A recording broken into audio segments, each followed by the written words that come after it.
البدع والأهواء، أهل البدع العقائدية وأهل البدع السياسية. نقول بيننا وبينكم السلف، بيننا وبينكم الكتب، كان فيقول البدع بيننا وبينكم. Bismillahirrahmanirrahim. Alhamdulillahi rabbil alamin. Asyhadu an la ilaha illallah wahdahu la syarikalah wa asyhadu anna Muhammadan abduhu wa rasuluh. Allahumma shalli ala Muhammadin abdika wa rasulik wa ala alihi wa ashabihi ajma'in, amma ba'd. Baik, kita masuk ke muka surat 61. Qala wafaqahullahu ta'ala al-hadisul khamisa asyar, hadis yang ke-15. Hafizul Quran muqaddamun fil lahad inda jam'il amwat. Orang yang menghafal Quran, dia didahulukan, diajukan di dalam liang lahat tatkala jenazah-jenazah dikumpulkan dalam satu liang lahat.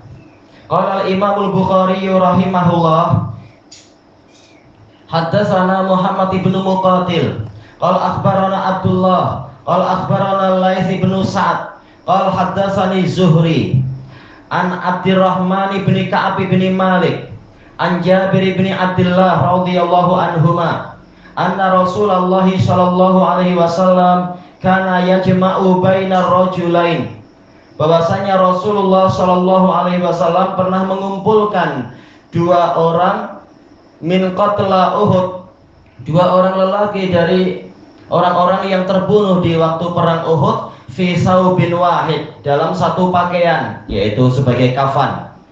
Summa yaqul, lalu beliau bertanya, ayyuhum aktsaru akhdhan lil Qur'an, siapa dari mereka yang paling banyak menghafal Al-Qur'an?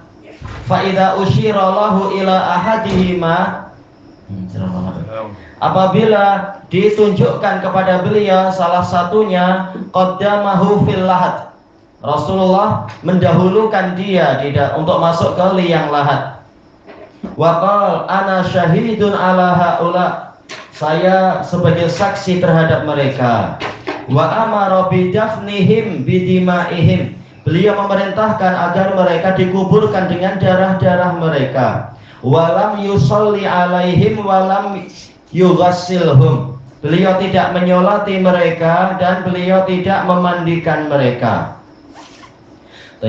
Disebutkan dalam catatan kaki, qala al-mu'allif wafaqahullah, al-hadis akhrajahul Bukhari tahta bab man taqaddama fil lahad, siapa yang lebih dulu masuk ke liang lahat apabila satu lahat ada beberapa orang. Qala al-muhallab rahimahullah, wa hadza khitabun lil ahya, ini pembicaraan yang diajukan kepada orang-orang yang masih hidup, ayyata'allamul Qur'an, agar mereka mempelajari Al-Qur'an. Karena apa? Orang hafal Quran diutamakan. Wala yaghfalu, dan mereka tidak lalai terhadap Al-Qur'an. Hina akramallahu hamalatahu fi hayatihim wa ba'da mamatihim, karena Allah memuliakan para pembawa Quran di dalam hidupnya mereka dan setelah matinya mereka, di masa hidup dan setelah mati. Selesai dari Syarah Ibnu Battal. Wa qala al-qadhi Abdul Walid al-Baji rahimahullah, fa idza usyira ila ahadihim qaddamahu fil lahad, apabila ditunjukkan kepada beliau, yaitu ditunjukkan salah seorang dari mereka kepada beliau, maka beliau mendahulukan orang tersebut yang paling hafal Quran untuk dimasukkan ke liang lahat, tafdilan lah, sebagai pemuliaan, pengutamaan untuk dia, wa tahdzirahu min nisyanih, sekaligus Nabi memperingatkan agar jangan orang-orang lalai, lupa terhadap Quran. Selesai dari Al-Muntaqa. Wa qala al-Imam Ibnul Asir rahimahullah, qauluhu ayyuhum aktsaru akhdhan lil Quran, makna hadis ini, pertanyaan ini, siapa dari mereka yang paling banyak mengambil, yaitu menghafal Al-Quran, yurid ayyuhum aktsaru hifdzan lahu minal akhar, Nabi menginginkan siapa dari mereka yang paling banyak hafalannya terhadap Quran dibanding dengan yang lain. Selesai dari kitab Asy-Syafi'i, Syarah Musnad Asy-Syafi'i. Baik. Masuk ke hadis berikutnya. Al-hadisus sadisa asyar, hadis yang ke-16. Sawabu qiraatil Qur'an fi shalah khairun min anfasil amwal. Pahala membaca Al-Quran di dalam sholat itu lebih baik daripada harta yang paling mahal. Qala al-Imam Muslim rahimahullah fi sahihi, haddatsana Abu Bakar ibn Abi Syaibah wa Abu Sa'id al-Ashaj. Qala haddatsana Waqi' anil A'mash an Abi Shalih an Abi Hurairah radhiyallahu anhu qala qala Rasulullah sallallahu alaihi wasallam ayuhibbu ahadukum, apakah salah seorang dari kalian suka idza raja'a ila ahli, apabila dia pulang ke keluarganya, ayyajida fihi salasa khalifatin idhamin siman, dia mendapati di rumahnya itu ada 3 unta yang bunting, khalifat, unta-unta yang bunting, idham yang besar, siman yaitu yang gemuk, yang buncit. Harganya jelas mahal sekali. Qulna na'am, kami mengatakan tentu, iya. Qal fasalasu ayatin yaqra'u bihinna ahadukum fi sholati, maka 3 ayat yang dibaca oleh salah seorang dari kalian di dalam sholatnya, khairul lahu min salasi khalifatin idhamin siman, lebih baik untuknya daripada 3 ekor unta yang bunting, yang besar dan gemuk. Baik. Mungkin apa kita baca setelah Fatihatul Kitab, itu pun Al-Quran juga. Kemudian baca Qul huwallahu ahad, itu pun 4 ayat. Belum lagi rakaat kedua, belum lagi nanti kalau kita sholat sunnah yang sholat sunnah juga. Ini kesempatan besar untuk kita jadi kaya raya di hari kiamat nanti. Sambil mempersiapkan membayar hutang. Jangan-jangan ada orang menuntut kita, perlu membayar dengan kebaikan-kebaikan. Kalau kebaikan kita banyak, alhamdulillah membantu membayar hutang-hutang.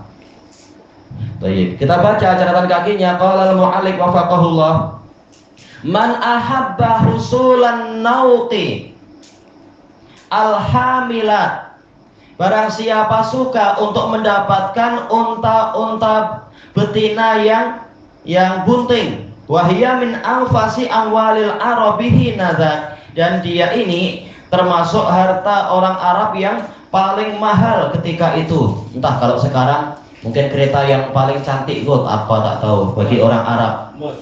Mungkin Meska, mungkin McLaren atau apa tak tahu. Orang Timur Tengah entah suka apa itu yang berlapis emas lagi barangkali ya. Tetap tidak mampu menandingi pahala walaupun hanya 1 ayat dibaca di dalam sholat. Baik. Al-idhamis siman, yang besar dan gemuk. Fayambaghi lahu ayyakuna asyadda hubba, maka semestinya dia lebih suka lagi lihusuli ajri qiraati ayatil Qur'an, untuk mendapatkan pahala membaca ayat-ayat Al-Qur'an. Li'anna saniyata a'zamu minal ula, karena yang kedua yaitu membaca Quran lebih besar daripada yang pertama, sekedar harta duniawi itu tadi. Wa li'anna saniyata baqiyatun wal ula faniyah, dan karena yang kedua itu kekal, sementara yang pertama akan segera rusak. Qala al-allamatu Tibi rahimahullah, fal makna, maka makna hadis ini, idza taqarrara ma za'amtum, seakan-akan Nabi berkata kepada para sahabat, apabila telah menetap apa yang kalian nyatakan, annakum tuhibbuna ma dzakartu lakum, bahwasanya kalian suka kepada apa yang saya sebutkan pada kalian, mendapatkan unta bunting yang besar tadi. Faqad sahha an tufaddilu 'alaiha, maka telah sahih, yaitu semestinya sahih pula untuk kalian lebih mengutamakan dibandingkan dengan unta tadi, ma'adzkuruhu lakum, yang akan saya sebutkan pada kalian, min qiraati salasi ayat, berupa pembacaan 3 ayat. Li'anna hadza minal baqiyati sholihat, karena yang ini membaca ayat-ayat Al-Quran itu termasuk ayat-ayat itu termasuk amalan yang kekal dan bagus. Wa tilka minazailatil faniyat. Sementara yang itu masalah onta itu akan segera lenyap dan rusak. Ini setelah fa ada hamzah kotok, mestinya dihapus. Faniyat. Ini salah. Fa in qulta, apabila Anda berkata, kana min haqqi dzahir an yu'arraf khalifat, yaitu pakai al khalifat. Mestinya yang dohir dari pola ayat, pola kalimatnya Nabi itu yang kedua itu memakai al. Maksudnya bagaimana? Tadi yang pertama pertanyaannya memang wajar dia menggunakan, yaitu apa? Polanya adalah pola nakirah. Salasu khalifat tanpa al. Sekarang untuk jawabannya yang terakhir, kenapa tak pakai al? Yang maknanya adalah 3 onta yang itu.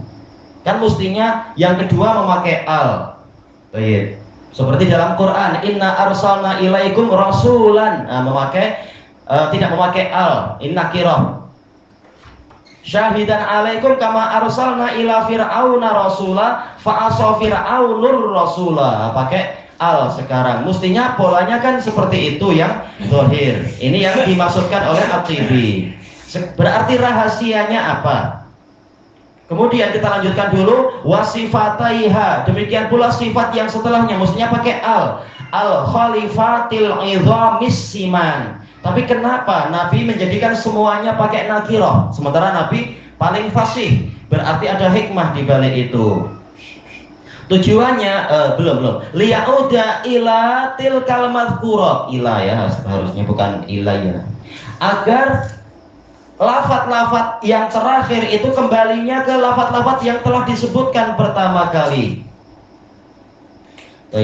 Berarti rahasianya, qultu, kata At-Tibi jawabannya, la yustab'ad, bukan mustahil, ayyu khalifa bainat tangkiroin, yaitu Nabi membezakan di antara 2 nakirah.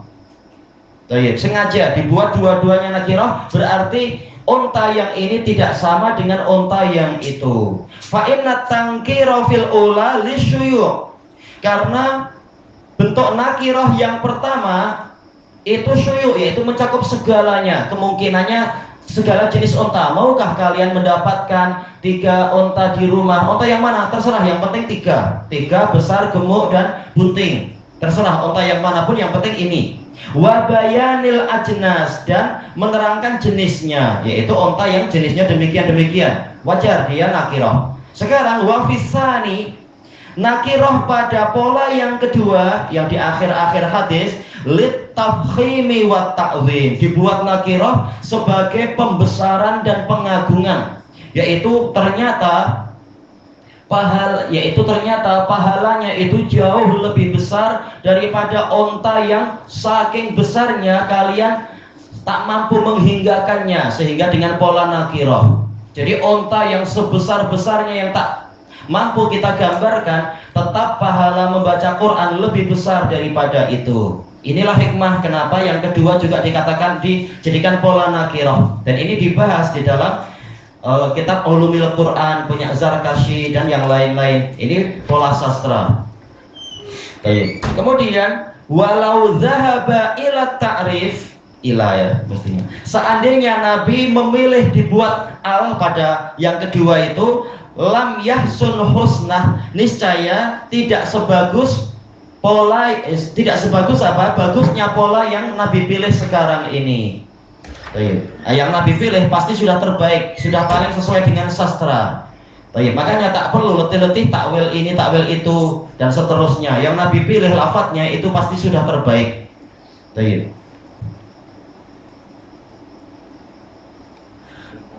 Selesai dari Al-Kasyif an Haqa'iqis Sunan. Ini tentang letakkan sastra Arab, sastra syarah dan lain-lain. Kitabnya At-Tibi ini.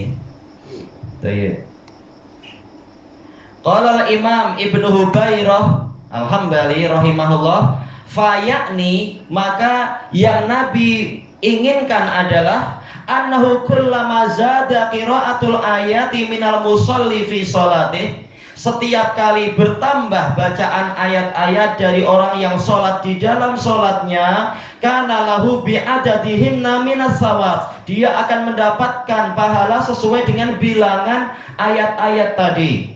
Berarti kalau yang dibaca misalkan apalah uqsimu bihadzal balad, oh makin banyak itu. Baik, kekayaan dia yang Allah siapkan di akhirat. Selesai dari Al-Ifsah.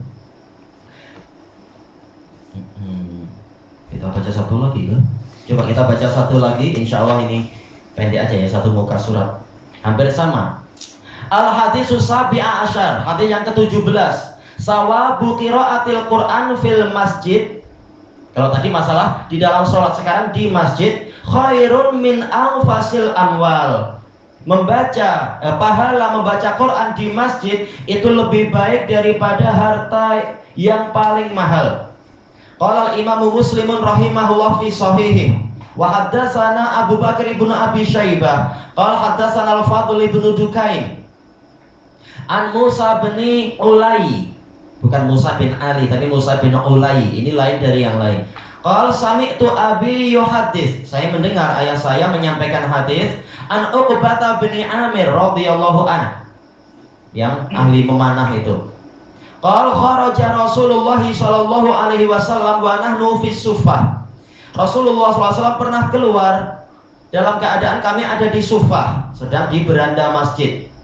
Faqala ayyukum yuhibbu ay yaghduwa kulla yaum, siapa dari kalian yang suka untuk berangkat di pagi hari? Yaghdu seringkali artinya berpagi-pagi, terkadang mutlaqul khuruj, sekedar berangkat pun keluar rumah dikatakan apa itu ghudwah. Baik.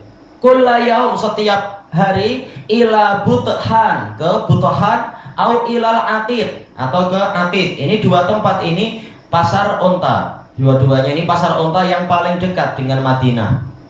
Fayati minhu binaqataini kaumawain. Lalu dia datang dari tempat tadi dengan, yaitu pulang balik membawa dua unta yang besar. Naqah unta betina, dua unta betina yang besar, yang tinggi, kaumawain, yaitu yang tinggi punuknya. Fi ghairi ismin wala qata'i rahim, tanpa berdosa dan tanpa memutuskan kekerabatan. Ya, bukan karena mencuri atau corruption atau berbuat jahat ke keluarga, bukan. Faqulna ya Rasulullah nuhibbu dzalik, maka kami menjawab, wahai Rasulullah, kami suka itu. Qal afala yaghdu ahadukum ilal masjid, maka kenapa salah seorang dari kalian tidak berangkat ke masjid, fa ya'lamu aw yaqra'u ayataini min kitabillahi azza wajal, lalu dia mengetahui atau membaca dua ayat dari kitabullahi azza wajal. Intinya apa? Belajar Quran. Khairul lahu min naqatain, itu lebih baik untuknya daripada dua unta betina. Wa salasun khairul lahu min salas, tiga ayat lebih baik untuknya daripada tiga unta. Wa arba'un khairul lahu min arba', empat ayat lebih baik untuknya daripada empat unta. Wa min a'dadihinna minal ibil, dan lebih baik dari sejumlah unta. Baik, kita baca catatan kakinya. Qala al-mu'allif wafaqahullah, hadza yadullu ala 'azimi ajri ta'allumil Qur'ani wa qira'atih. Ini menunjukkan besarnya pahala mempelajari Al-Qur'an dan membacanya. Qala al-'allamatul Qurtubi rahimahullah, wa maqsudul hadis, maksud dari hadis ini at-targhibu fi ta'allumil Qur'ani wa ta'limih, anjuran untuk mempelajari Quran dan mengajarkannya. Wa khatabahum ala ma ta'arafu, Nabi mengajak mereka berbicara sesuai dengan perkara yang sudah saling mereka kenal. Masalah apa itu? Harta yang paling mahal di masa itu yaitu unta. Fa innahum ahlul ibil, karena mereka orang-orang yang memiliki unta secara umum, orang Arab. Wa illa, karena jika tidak demikian kita memahami hadis ini, fa aqallu juz'in min sawabil Qur'an, maka bagian paling kecil saja, paling sedikit saja dari pahala Al-Qur'an wa ta'limih, dan pahala pengajaran Quran, khairun minad dunya wa ma fiha, pastilah lebih baik daripada dunia dan apa saja yang ada di dalamnya. Jadi tadi penggambaran yang betul. bukan sekedar perumpamaan palsu, tapi betul. Tapi apa? Ini untuk pendekatan saja. Bahkan pahala lebih bagus dari dunia seisinya, bukan hanya unta. Wa qad qala sallallahu alaihi wasallam, sementara Nabi sallallahu alaihi wasallam telah bersabda, la maudhi'u sauti ahadikum fil jannah, benar-benar tempat cemeti salah seorang kalian di surga, cemeti cambuk, sekedar tempat menggantung cambuk, belum lagi cambuknya, sekedar pakunya misalkan, itu khairun minad dunya wa ma fiha, lebih baik daripada dunia dan apa saja yang ada di dalamnya, lebih mahal, lebih quality daripada dunia dan seisinya. Padahal cuma paku, apalagi kalau cuma paku IKEA, nggak ada apa-apanya itu. Ini di surga, apalagi cambuknya. Baik, selesai dari al-mufhim. Ilahuna wallahu a'lam. Belajar Quran itu termasuk baca Iqra tuh ya. Alif. Nah, itu perantara, jelas masuk ke situ juga, walaupun tidak sebagus yang betul-betul membaca satu ayat. Ini hadis ini bicara masalah satu ayat, dua ayat. Jelas yang tadi sebagai perantara, pahalanya besar juga. Itu pun termasuk juga mengajar huruf Quran, itu pun termasuk. Jelas itu masuk dalam hadis-hadis tentang ini. Cuma apa? Tentunya pahalanya tidak sebanyak betul-betul baca satu ayat. Kecuali kalau yang Iqra tadi sampai satu ayat, ini minimalnya satu ayat. Satu ayat ini dia paham masuk dengan tak paham masuk sama. Nah, ini Nabi mengatakan apa? Mengetahui atau membaca. Jadi ini dapat, itu dapat. Kalau mengetahui berarti apa? Memahami isinya. Istilahnya semuanya dapat bagian pahala. Yang penting minimal satu ayat. Kalau kurang ya Allah tetap memberikan pahala. Satu huruf pun 10 kali kebaikan. Dan termasuk belajar tajwid makhraj. Oh, itu jelas. Sekali lah. Iya. Walaupun pahala tetap bertingkat-tingkat. Ada unta yang gemuk, ada unta yang mungkin kurang gemuk, bertingkat-tingkat pahalanya. Tapi jelas pahala itu banyak. Wallahu a'lam.